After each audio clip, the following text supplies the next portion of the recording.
Merhaba arkadaşlar, örgü kanalıma hoş geldiniz. Hem kız hem erkek çocuklar için yapabileceğiniz kolay tığ işi yelek yaptım. Bugün bu yelek anlatımını sizlerle paylaşmak istiyorum. Bakın yeleğimizin görüntüsü bu şekilde. Arka bölüm bu şekilde arkadaşlar. Ön bölümden düğmeli yaptım.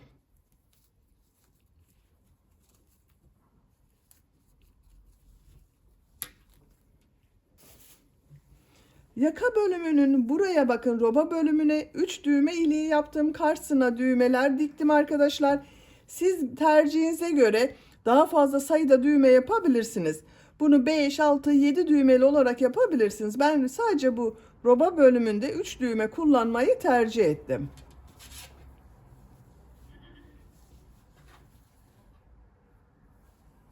Bakın kol bölümü bu şekilde oldu. Çok güzel oldu arkadaşlar. Bu yelek örgüsünde iplik olarak iki renkli iplik kullandım. Gövde bölümünde benekli bir iplik kullandım arkadaşlar. Bakın bu ipliği kullandım. Yarım yumak iplik yeterli arkadaşlar. 50 gram iplik yeterli bu iplikten. Roba bölümünde ve bu bölümlerde de mavi renkli iplik kullandım. Bu da yine aynı kalınlıkta, 50 gramda bu yeterli. Bir yumak iplik yeterli arkadaşlar. İplik üzerinde 300 metre üzeri yazan ipliklerden bir adet yumak yeterli. Siz daha kalın iplik kullanıyorsanız bir yumak yetmeyecektir. Ben bugün yelek anlatımını 1-2 yaş arası ölçüde anlatıyorum. Siz bu yeleği yeni doğan bebek için yapabilirsiniz. 3 aylık bebek için yapabilirsiniz. 6 aylık bebek için yapabilirsiniz veya daha büyük çocuklarınız için yapabilirsiniz. Yakadan zincir yaparak başlıyoruz. Dediğim gibi ben bugün 1-2 yaş ölçü için anlatıyorum. Siz bu yeleği 6 aylık bebek için yapmak istiyorsanız zincir sayısını aynı sayıda başlayabilirsiniz. Arttırma sırasını bir sıra eksik yaparsanız 6-12 aylık bebekleriniz için olur. Zincir sayısını aynı sayıda başlayıp bu arttırma sırasını 2 sıra eksik yaparsanız 3-6 ay arası bebekleriniz için olur. Yeni doğan bebek için yapmak istiyorsanız 8 zincir eksik başlayabilirsiniz. Ön bölümleri birer trabzan, kol ve arka bölümü ikişer trabzan eksik yaparsanız yeni doğan bebeğiniz için olur. Bu arttırma sırasını da benim yaptığımdan 2 veya 3 sıra eksik yapmanız gerekir arkadaşlar. 2-3 yaş için yapmak istiyorsanız yine zincir sayısını aynı da başlayabilirsiniz veya 8 zincir fazla başlayabilirsiniz. Ön bölümleri birer trabzan, kol ve arka bölümleri ikişer trabzan fazla yaparsınız ve bu arttırma sırasında benim yaptığımdan bir sıra fazla yaparsanız 2-3 yaş arası çocuklarınız için olur. Bu şekilde düzenli arttırmalar yaparak her yaş çocuğunuz için bu yelek örgüsünü yapabilirsiniz. Tığ olarak 5 numara 3 milimetre tığ kullandım. Benim elim çok sıkı değil arkadaşlar. Benim yaptığım tığ işi örgüler yumuşak oluyor. Sizin eliniz sıkıysa 3,5-4 milimetre tığ kullanırsanız çok güzel olur. Ben bugün bu renk iplikleri kullanmayı tercih ettim. Siz tercihinize göre her marka iplik ve renkleri kullanarak bu yelek örgüsünü yapabilirsiniz. Örgüye başlamadan ölçüyorum, fikriniz olsun arkadaşlar. Bakın 27 santimetre genişlik var. 1-2 yaş için güzel bir ölçü. İplik tığı hazırlayalım. Hep birlikte bu kolay ve güzel tığ işi yelek örgüsüne başlayalım. Örgü kanalıma abone değilseniz abone olmayı unutmayın lütfen. İzlediğiniz videolarıma beğeni ve yorumlarınızı yaparsanız çok sevinirim arkadaşlar. Sizlerden gelen beğeni ve yorumlar örgü kanalımın devamlılığı için çok önemli. Beğeni ve yorumlarıyla destek olan bütün arkadaşlara ayrıca teşekkür ederim. Hepinize kolay gelsin. İyi çalışmalar.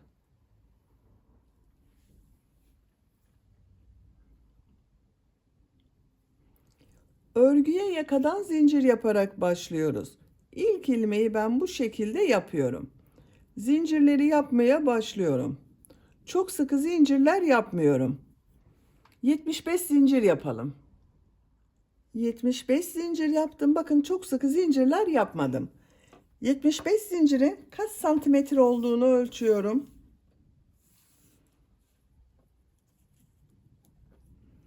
32 santimetre zincir uzunluğu var arkadaşlar. Elimin sıklığına göre 32 santimetre için 75 zincir yaptım. Sizin elinizin sıklığına göre daha fazla veya daha az zincir yapmanız gerekebilir. Bu sırada trabzanlar yapacağız. Trabzan yaparken yaka ayrımında yapacağız arkadaşlar. Tığ üzerine iplik alıyorum. 3 ilmek atlıyorum. 1, 2, 3. Dördüncü ilmeğe trabzan yapıyorum. Bu 3 ilmek atladığımda bir trabzan oluyor. 10 trabzan yapıyorum. Bakın bu 3 ilmek atladığımla birlikte 10 trabzan. 1, 2, 3, 4, 5, 6, 7, 8, 9, 10. 10 trabzan yaptım. Arttırma yeri için 2 zincir yapıyorum. 16 trabzan yapıyorum. Kol bölümü için 16 trabzan yapıyorum. 16 trabzanı yapalım. Kol bölümü için 16 trabzan yaptım. Arttırma yeri için 2 zincir yapıyorum. 20 trabzan yapıyorum.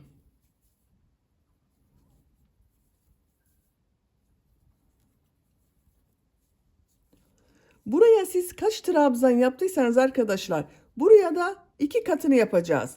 Ben 10 trabzan yaptım. Buraya 20 trabzan yapıyorum. Siz 11 trabzan yaptıysanız burayı 22 trabzan yapabilirsiniz. 9 trabzan yaptıysanız burayı 18 trabzan yapabilirsiniz. 20 trabzanı tamamlayalım. 20 trabzan yaptım. Arttırma yeri için 2 zincir yapıyorum. Kol bölümü için 16 trabzan yapıyorum. Bakın bu kol bölümünde 16 trabzan yaptım.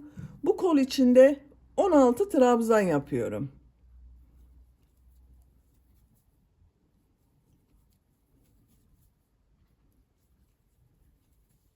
...16 trabzanı yapalım. Kol bölümüne 16 trabzan yaptım. Arttırma yeri için 2 zincir yapıyorum. Buraya 10 trabzan yapıyorum.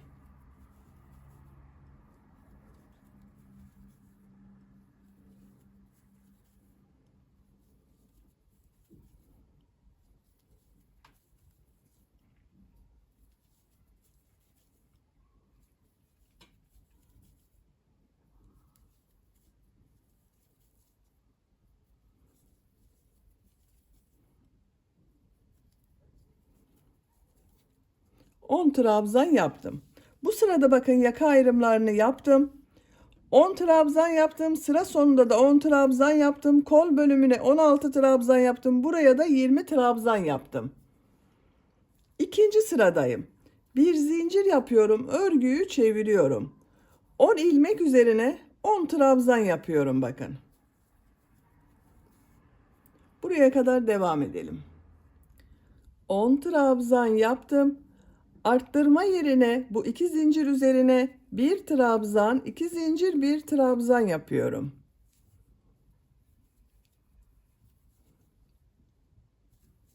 Kol bölümüne 16 trabzan yapıyorum. Buraya kadar devam edelim. 16 trabzan yaptım. Arttırma yerine bir trabzan, 2 zincir, bir trabzan yapıyorum.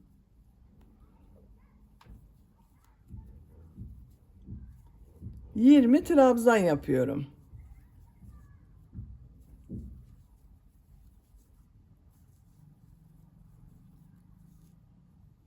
Buraya kadar devam edelim.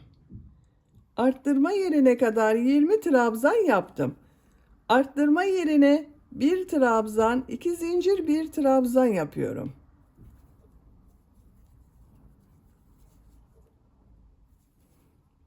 Diğer ilmeklere trabzan yapıyorum. 16 trabzan yapıyorum. Buraya kadar devam edelim.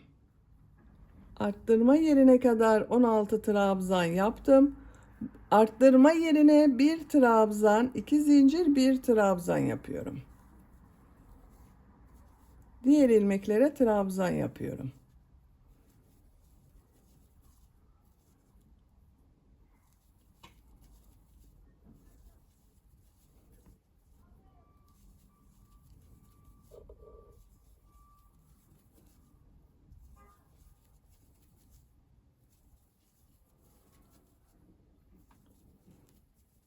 Bakın son trabzanı ilk sırada 3 ilmek atlayarak yaptığım bir trabzan var.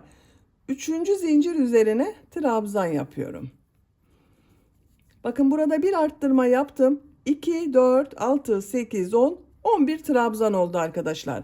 Kol bölümünde bakın bir burada bir burada arttırma yaptım. 18 trabzan oldu. Burada da bir burada bir burada arttırma yaptım. 22 trabzan oldu. Görüntüsü bu şekilde. Bir zincir yapıyorum. Örgüyü çeviriyorum. İlk ilmeğe trabzan yapıyorum. 11 trabzan yapıyoruz. Buraya kadar devam edelim. Arttırma zincirine kadar trabzan yaptım. Bu iki zincir üzerine bir trabzan, iki zincir, bir trabzan yapıyorum. Arttırmalar arkadaşlar bir trabzan, iki zincir, bir trabzan şeklinde yapıyoruz. Diğer ilmeklere trabzan yapıyorum. Bakın. Bu arttırma yerlerinde de bir trabzan, iki zincir, bir trabzan yapalım. Diğer ilmeklere birer trabzan yapalım. Sıra sonuna kadar devam edelim. Sıra sonuna kadar tamamladım. Arttırma yerlerinde bakın bir trabzan, iki zincir, bir trabzan yaptım. Diğer ilmeklere birer trabzan yaptım. Görüntüsü bu şekilde arkadaşlar. Roba örgüsü bu şekilde devam edecek. Bu 4 yerde arttırmaları bir trabzan, iki zincir, bir trabzan şeklinde yapıyoruz. Diğer ilmeklere birer trabzan yapıyoruz. Yapacak olduğunuz çocuğun büyüklüğüne göre bu 4 yerden düzenli arttırmalar yaparak roba örgüsüne devam edelim. Roba bölümünü bu 4 yerden düzenli arttırmalar yaparak 10 sıra yaptım. 1, 2, 3, 4, 5, 6, 7, 8, 9, 10. Santimetre olarak ölçüyorum. Yüksekliğini ölçüyorum. 10 santimetre roba yüksekliği var arkadaşlar. Bakın görüntüsü bu şekilde oldu. Arttırmayı ben burada bitiriyorum arkadaşlar. Siz biraz büyük yapmak istiyorsanız 1-2 sıra arttırma yaparak devam edebilirsiniz. Bu sırada kol ve gövde bölümünü birbirinden ayırıyorum. Bir zincir yapıyorum, örgüyü çeviriyorum. İlk ilmeğe trabzan yapıyorum. Diğer ilmeklere trabzan yaparak devam ediyorum. Bu arttırma zincirine kadar devam edelim. Arttırma yapacağım yere kadar trabzan yaptım. Arttırma zinciri üzerine ön bölüm için 2 trabzan yapıyorum. Kol altı için 3 zincir yapıyorum. Tığ üzerine iplik alıyorum. Kolda bulunan bütün ilmekleri atlıyorum. Arka bölüm için arttırma yerine 2 trabzan yapıyorum. Bakın üst zincir ile ön ve arka bölümü birleştirdim. Diğer ilmeklere trabzan yaparak devam ediyorum. Buraya kadar devam edelim. Buraya kadar trabzan yaptım. Arttırma yerine 2 trabzan yapıyorum. Kol altı için 3 zincir yapıyorum.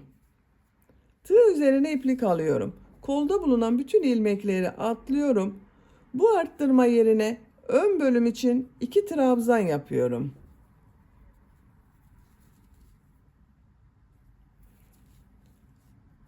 İlmekler üzerine trabzan yaparak devam ediyorum. Sıra sonuna kadar devam edelim. Sıra sonuna kadar tamamladım.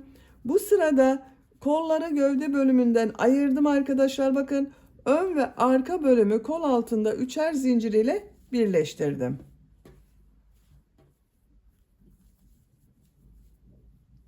Görüntüsü bu şekilde oldu.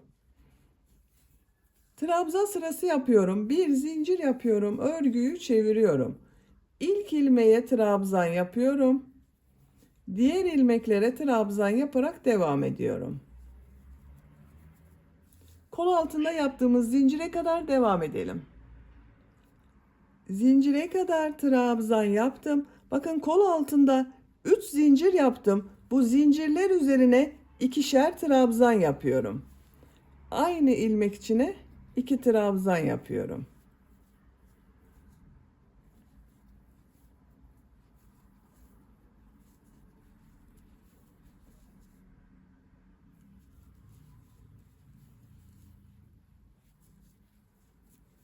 Bakın üst zincir üzerine ikişer trabzan yaptım. Diğer ilmeklere trabzan yaparak devam ediyorum. Buraya kadar devam edelim. Diğer kol altına kadar bakın trabzanlar yaptım. Burada da bu üst zincir üzerine ikişer trabzan yapıyorum yine.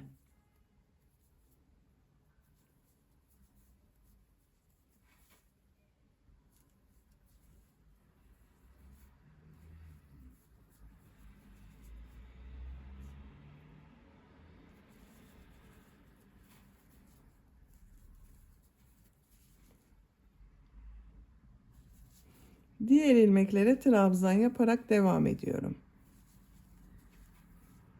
Sıra sonuna kadar devam edelim.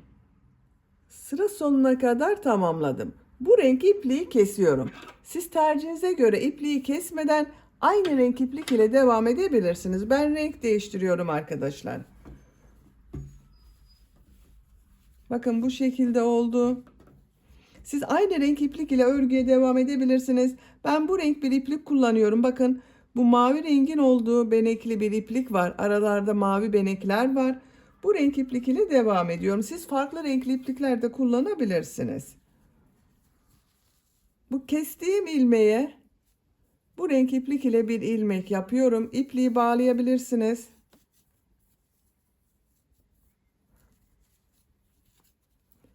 İlk ilmeğe trabzan yapıyorum. Trabzan sırası yapıyorum.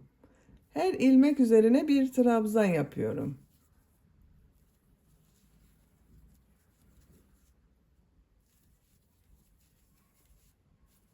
Bakın kol altında da her ilmeğe birer trabzan yapalım. Sıra sonuna kadar devam edelim. Sıra sonuna kadar trabzan yaptım. Bir zincir yapıyorum. Örgüyü çeviriyorum. Trabzan sırası yapıyorum.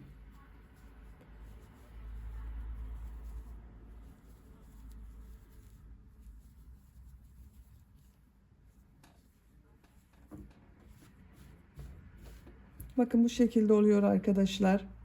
Gövde örgüsü trabzan sırası olarak devam edecek. Bu renk sıralamasını tercihinize göre istediğiniz gibi yapabilirsiniz arkadaşlar. Rengarenk yapabilirsiniz. Bakın 2 sıra bu renk, 2 sıra robayı yaptığınız renk iplik ile veya tek renk iplik ile istediğiniz gibi yapabilirsiniz. Gövde örgüsünü trabzan sırasını tekrarlayarak devam edelim.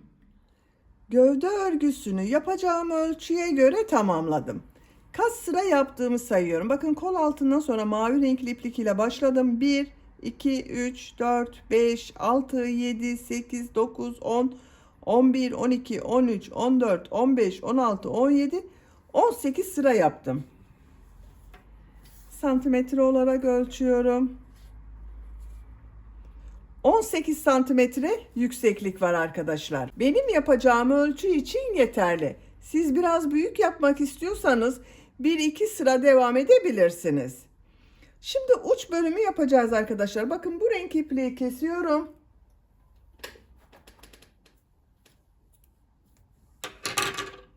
Mavi renkli iplik ile devam ediyorum. Bakın buradan bu ön pattan mavi renkli ipliği bağlıyorum.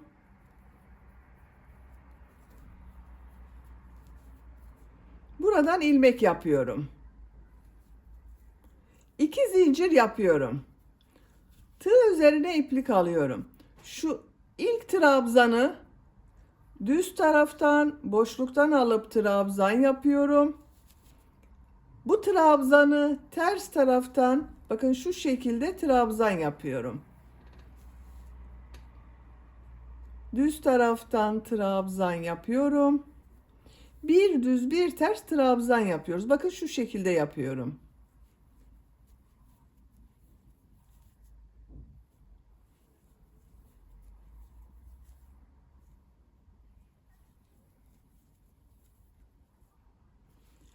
sonuna kadar devam edelim.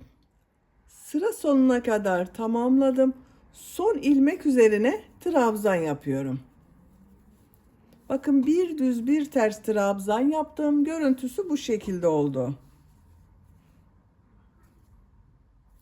2 zincir yapıyorum. Örgüyü çeviriyorum. Bu sırada yaptığım bu trabzanları nasıl görüyorsam o şekilde trabzan yapıyorum. Bakın ilk trabzan ters tarafta görünüyor. Ters taraftan trabzan yapıyorum.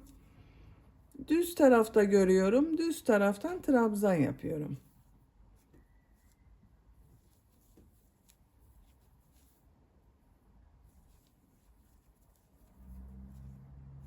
Sıra sonuna kadar devam edelim. Sıra sonuna kadar tamamladım. Son trabzanı bakın şu şekilde yapıyorum.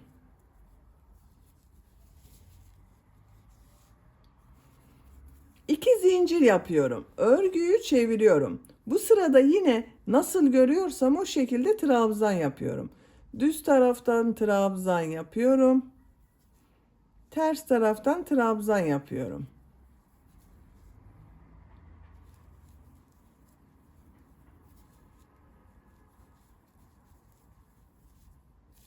Sıra sonuna kadar devam edelim. Sıra sonuna kadar tamamladım. 3 sıra bir düz bir ters trabzan yaptım arkadaşlar. Burada bitiriyorum. Siz tercihinize göre bir sıra daha bir düz bir ters trabzan yapabilirsiniz. Şimdi ön patları yapacağız. Bakın benim iplik burada bitti. Eğer sizin ipliğiniz burada bittiyse ipliği keserek buradan başlayabilirsiniz. Bir sıra sık iğne yapıyorum. Şu ilk ilmeğe sık iğne yapıyorum. Sık iğneler yapıyorum. Her trabzan sırasına bir sık iğne yapabilirsiniz veya 2 sık iğne yapabilirsiniz. Çok sıkı olmasın arkadaşlar. Bakın şu şekilde oluyor. Yaka başlangıcına kadar devam edelim. Yaka başlangıcına kadar sık iğne yaptım. Her trabzan sırasına 2 sık iğne yaptım arkadaşlar. Bakın görüntüsü bu şekilde oldu. Şimdi tekrar sık iğne sırası yapacağız. Bu sık iğne sırasını yaparken yaka bölümünün buraya ben 3 düğme iliği yapmak istiyorum. O düğme iliklerinin yerlerini işaret yapalım. İlk düğme iliğini bu yaka başlangıcına, bir diğerini bakın bu mavi renkli ipliği bitirdim, sıraya yapıyorum. Üçüncü düğme iliğini ikisinin ortası arkadaşlar. Bakın şu şekilde yaptım. Şuraya üçüncü düğme iliğini yapacağız.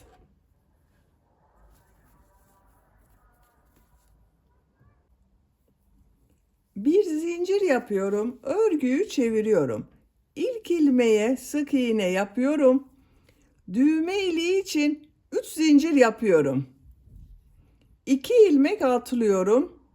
Sık iğne yapıyorum. Bu düğme iliğine kadar sık iğne yapacağız arkadaşlar. Kaç sık iğne yaptığımı sayıyorum. Bakın 1 2 3 4 5 6 7 8 9 10 sık iğne yaptım. Bakın işaret yaptığım yere geldim. Düğme iliği için 3 zincir yapıyorum. 2 ilmek atlıyorum. 10 sık iğne yapıyorum. Bu iki düğme iliği arasına kaç sık iğne yaptıysanız buraya da aynı sayıda sık iğne yapıyoruz.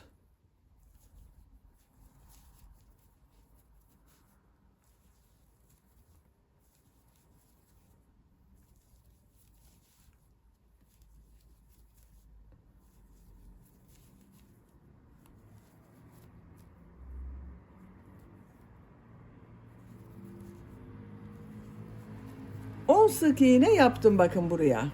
Düğme iliği için 3 zincir yapıyorum. 2 ilmek atlıyorum. Sık iğne yapıyorum. Diğer ilmeklere sık iğne yaparak devam ediyorum. 3 düğme iliğinin yerlerini belirledik. Bakın bu şekilde oldu. Sıra sonuna kadar sık iğne yapalım. Sıra sonuna kadar sık iğne yaptım. Bir zincir yapıyorum, örgüyü çeviriyorum. Bu sırada yarım trabzanlar yapıyorum. Tığ üzerine iplik alıyorum. İlk ilmeğe yarım trabzan yapıyorum. Diğer ilmeklere yarım trabzan yapıyorum. Yarım trabzanı bilmeyen arkadaşlar için gösteriyorum. Bakın tığ üzerine iplik alıyorum. İlmeğe tığ takıyorum. İplik aldım. Tığ üzerinde 3 ilmek var. Üçünün içinden bir defa da çekiyorum. Yarım trabzan oluşuyor.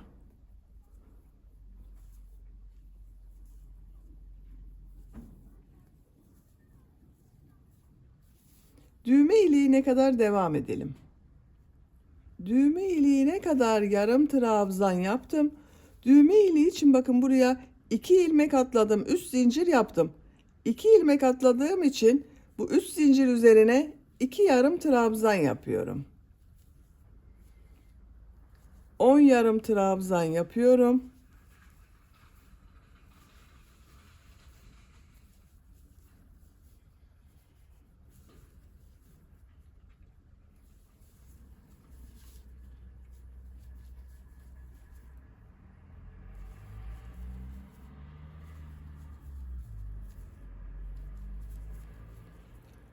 Düğme iliği için yaptığım 3 zincir üzerine 2 yarım trabzan yapıyorum. 10 yarım trabzan yapıyorum. Bakın düğme ilikleri daha belirgin oldu. Sıra sonuna kadar devam edelim. Sıra sonuna kadar tamamladım. Bakın bu düğme iliğinin üzerine de 2 yarım trabzan yaptım. Bakın düğme ilikleri bu şekilde oldu.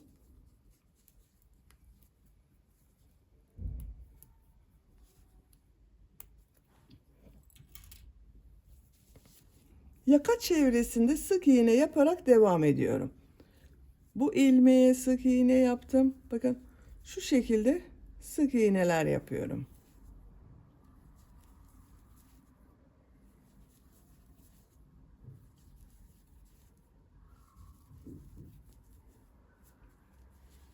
Buraya kadar devam edelim. Sıra sonuna kadar bakın yaka çevresinde sık iğne yaptım. Son ilmeğe sık iğne yapmadım arkadaşlar. Bu ön pattada burada yaptığımız gibi 2 sıra sık iğne, 1 sıra yarım trabzan yapacağız. Bu iplik ile devam etmiyorum.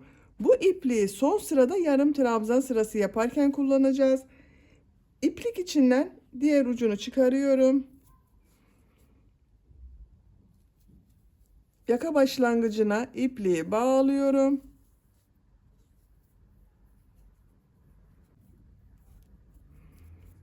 Buradan ilmek yapıyorum. Sık iğne sırası yapıyorum.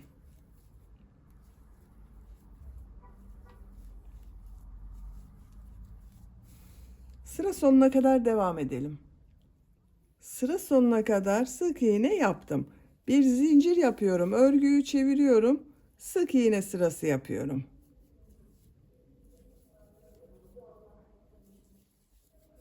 Yaka başlangıcına kadar devam edelim. Sıra sonuna kadar sık iğne yaptım. Bu ipliği kesiyorum.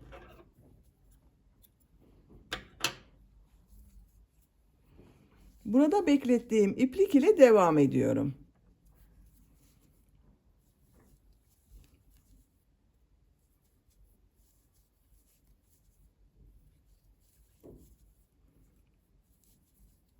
Bakın son ilmeği de sık iğne yaptım. Şimdi yarım trabzan sırası yapıyorum.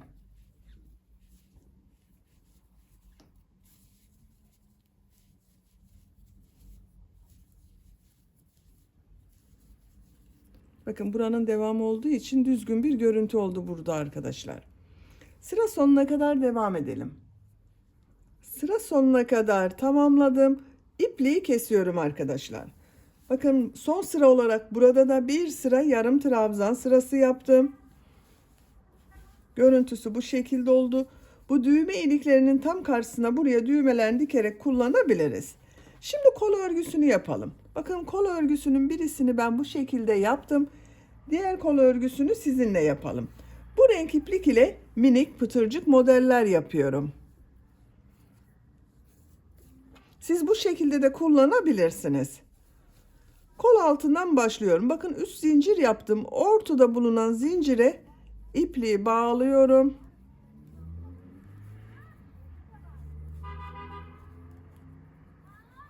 Buradan ilmek yapıyorum. 2 zincir yapıyorum. Aynı ilmeğe sık iğne yapıyorum. Şu bir ilmeği atlıyorum. Buraya bir sık iğne, 2 zincir, bir sık iğne yapıyorum.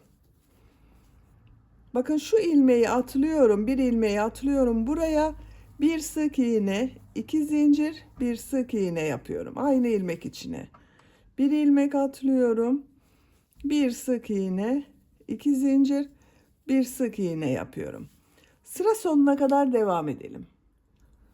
Sıra sonuna kadar tamamladım. İlk ilmek ile ilmek kaydırma yaparak birleştiriyorum. İpliği kesiyorum.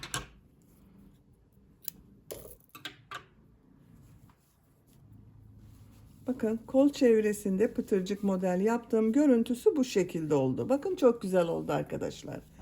Böylece yelek örgüsünü bitirdim. Bakın çok güzel oldu.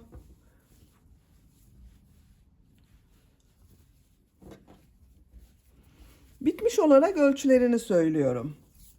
Kol altının buradan gövde genişliğini ölçüyorum. 27 santimetre. Kol altından yüksekliği ölçüyorum. 22 santimetre. Omuzdan yüksekliği ölçüyorum. 33 santimetre. Ben bugün 1-2 yaş arası çocuk için yaptım. Bu ölçüde oldu arkadaşlar. Beni dinlediğiniz ve izlediğiniz için hepinize çok teşekkür ederim. Örgü kanalıma abone değilseniz abone olmayı unutmayın lütfen. Sizlerle yeni örgülerde görüşmek dileğiyle. Hoşça kalın, sevgiyle kalın.